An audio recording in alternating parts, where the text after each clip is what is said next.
Hi అండి. ఈ video ద్వారా నా మనసులో ఉన్న మాటలు కొన్ని మీకు చెప్పాలని అయితే అనుకుంటున్నానండి. రీసెంట్‌గా గంగన్నగూడెం మేము రామాలయం ప్రతిష్ఠకైతే వెళ్ళామండి.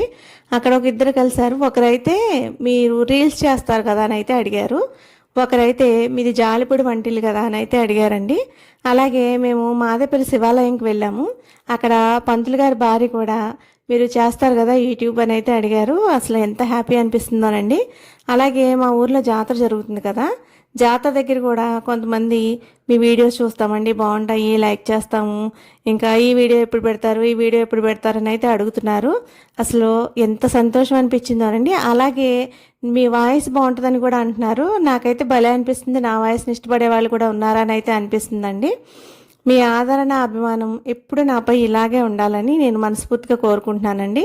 నాకు ఇంకా సబ్స్క్రైబర్స్ పెరిగి, వ్యూస్ పెరిగి, నాకు త్వరలో మనీ కూడా రావాలని మీ అందరి బ్లెస్సింగ్స్ కావాలని అయితే కోరుకుంటున్నానండి. అయితే సబ్స్క్రైబర్స్ కలిసినప్పుడు ఒకసారి జంగారెడ్డిగూడెం సూపర్ దగ్గరికి వెళ్ళినప్పుడు కూడా కలిశారు. కానీ వాళ్ళు కలిసినప్పుడు నేను వాళ్ళతో ఎలా మాట్లాడాలి ఏంటి అనేది నాకు అర్థం కావట్లేదు.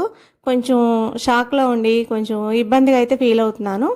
అలాగే ఒకసారి మెడికల్ షాప్ దగ్గర కూడా ఒక ఆవిడ కలిసారండి. మిమ్మల్ని ఎక్కడో చూశానండి అని అంటే, యూట్యూబ్లో అయి ఉంటుందంటే, అవునండి నేను మీ వీడియోస్ చూస్తాను అని చెప్పి అయితే అన్నారు. అలా అప్పుడప్పుడు కొంతమంది కలిసినప్పుడు ఇట్లా చెప్తా ఉంటే అసలు ఎంత హ్యాపీ అనిపించిందోనండి నాకైతే. ఇదిగోండి ఈ జాలిపూడి జాతర విశేషాలన్నీ మీకు తెలిసినాయి కదా. మీకు ఈ